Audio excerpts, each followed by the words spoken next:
I love my party, but recently you have failed America and our constitutional republic. I understand that the deck is stacked against you with the Democrats in control of most of our government under Joe Biden, but there is a clear and present danger to our great country that I call no less than treason. You have allowed Biden and his liberal world order to destroy our nation's food supply. Our borders are open and have allowed many illegals and terrorists into our country. That includes Chinese nationalists that are down in Mexico and South America. I am already certain they are here and ready to strike when Russia and China prepare to attack. Biden continues to push buttons to instigate a war because he does not care for America or its citizens. His affiliations with the New World Order already make it clear that the world only needs 5 million people to keep them comfortable. Biden sent our Federal Reserve fuel for the military to China. Is this treason? The government is making our soldiers take a vaccine that we know is dangerous and has kicked out many soldiers who would not comply. Who would want to serve this government anyway? This young generation does not want to serve this government, and I don't blame them. I'm ashamed of our government and do not trust our government any longer. To be honest, I feel most of America feels the same way I do. In addition, you have allowed this president to send billions and billions of American dollars over to the Ukraine. And I feel certain that the Ukrainian people probably will never see most of this money. In the meantime, Americans pay huge prices at the pump and grocery stores, with a famine looming in the near future. Do you even have a plan to help keep America fed during this famine? We are living in dangerous times. These days are the most terrifying I have ever experienced in my life.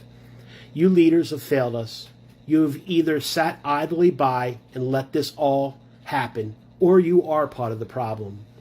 Either way, you are ineffective. And I feel strongly there will be an uprising here in America soon. Please, I beg you, get your party together and fight for America, or we may not have an America to fight for and end up dead or serving the world elite as slaves. Well, we're all going to end up dead someday, and as far as serving the elite, well, one could argue that under capitalism we're already serving as consumers. We are already serving the world's multinational corporations, some of the biggest companies on the globe. But I digress. That was a Republican TikToker named Brewer Bob. He is clearly unnerved by the misinformation bubble he has squarely placed himself inside. On Ukraine, for example, it's actually Congress that has to allocate and vote the money for Ukraine. It's not like President Biden could just grab the money and people go along with it. And oh, by the way, the money in the military that Congress has been allocating is being seen by the Ukrainian people, as evidenced by the Ukrainian military pushing out some of those Russian troops, and so many Russian soldiers, in fact, now in full retreat. Regarding a famine that Bob was referring to, maybe he's talking about something to do with climate change, and it is true that projections under climate change are that there will be more famine, particularly in the southern hemisphere as the temperatures get warmer around the globe. But as far as a famine in America, I'm not sure what Bob is referring to. Maybe this is some sort of biblical reckoning that he's talking about. In any case, Bob says that these days are the most terrifying in his life. And you increasingly hear that from a number of Republicans, far right-wing conservatives. And there's a growing political science theory that helps explain why so many people on the far right seem to be so discombobulated by all of this. And it has to do with the fundamental economic and labor transformations that are happening in America and around the globe. There are studies that now project that within the next 20 years, because of artificial intelligence and robotics and technology, over the next 20 years, half of all the jobs that exist, like in America, are going to disappear. And the jobs that will replace them, we don't even have names for a lot of these. So you can imagine the economic and the turmoil that's caused by this transformation for so many communities, for so many people that have to be retrained. And it's causing, obviously, a lot of uncertainty for so many folks. Well, that uncertainty clearly is at the heart of what is driving so many Republicans, including Brewer Bob. He released another video in which he seemed to film it maybe from his bedroom because he wasn't wearing a shirt. And it looked like maybe he was about to go to sleep, but in any case, watch this. Good evening, America. Good evening, Republicans, conservatives. Good evening, our government.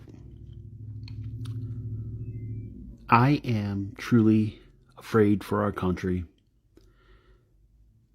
The Liberal Party in general is becoming more and more anti-American. The current government we have supports this idea of the New World Order that is all about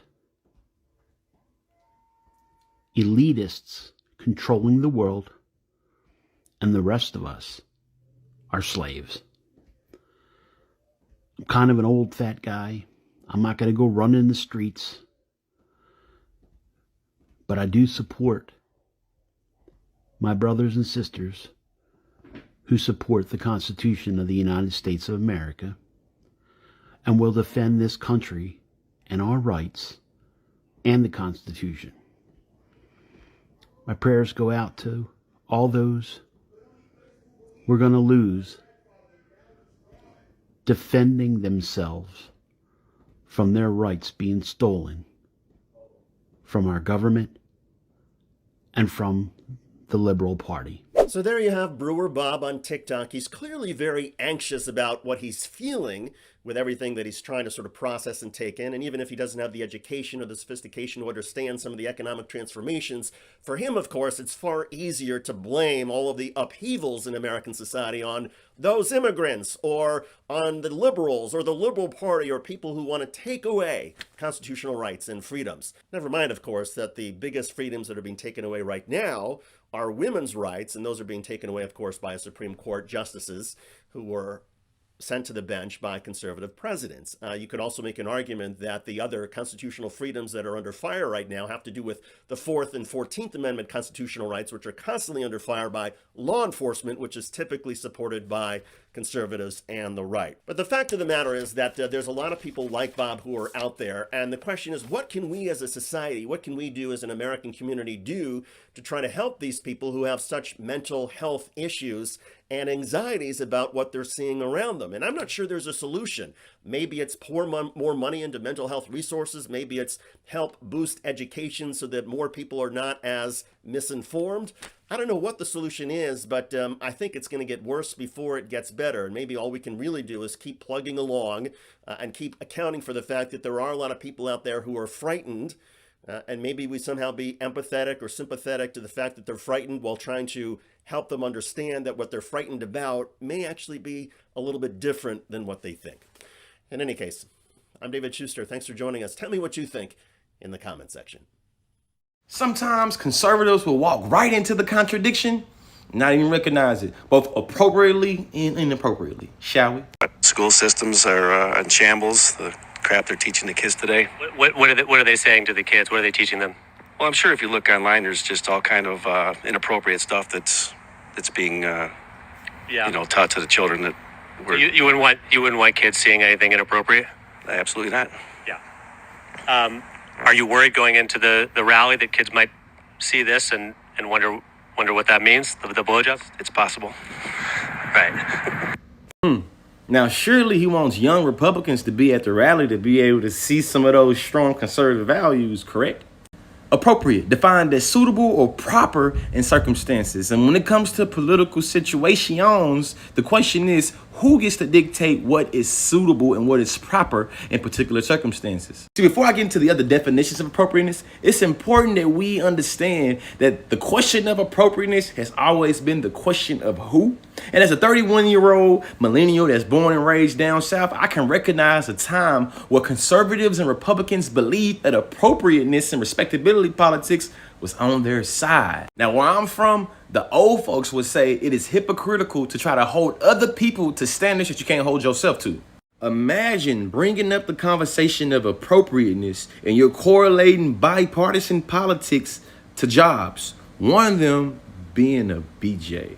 Now, think about the conservative contradiction, right? Saying gay in the classroom, inappropriate. Thinking about critical race theory in the classroom, inappropriate. Thinking about drag queens reading books to students in libraries, inappropriate. Because what about the kids? I find it funny when you try to critique the morality of Donald Trump, most Republicans would be like, I don't expect my politician to be a priest.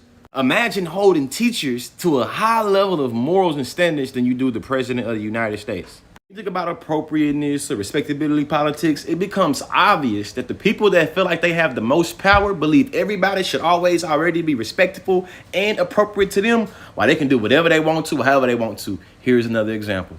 How much do you love this country? With all my heart. Yeah. Back to the truck over here. I see that's Trump. He's peeing on the president of the United States here. Yes, he is. Love this country so much that you will have the commander-in-chief of the military, I'm talking about the face of patriotism right now, being peed on. R. Kelly is very proud, I'm sure. It was obvious, right? When it comes to respectability and appropriateness, saying that America could be better, especially when it comes to police brutality or how it talks about black people, that's inappropriate. But saying make America great again, appropriate and respectable. It's appropriate for some people to critique America and say how it could be better, while it's inappropriate for others. It is respectable for some people to critique the military, while it's always already seen as disrespect if other people even think about critiquing them. If you love America, you're supposed to always respect the president, except if it's a president you don't respect. And being inappropriate to kids is bad, except for when you get some satisfaction out of being inappropriate. Education is elevation, man.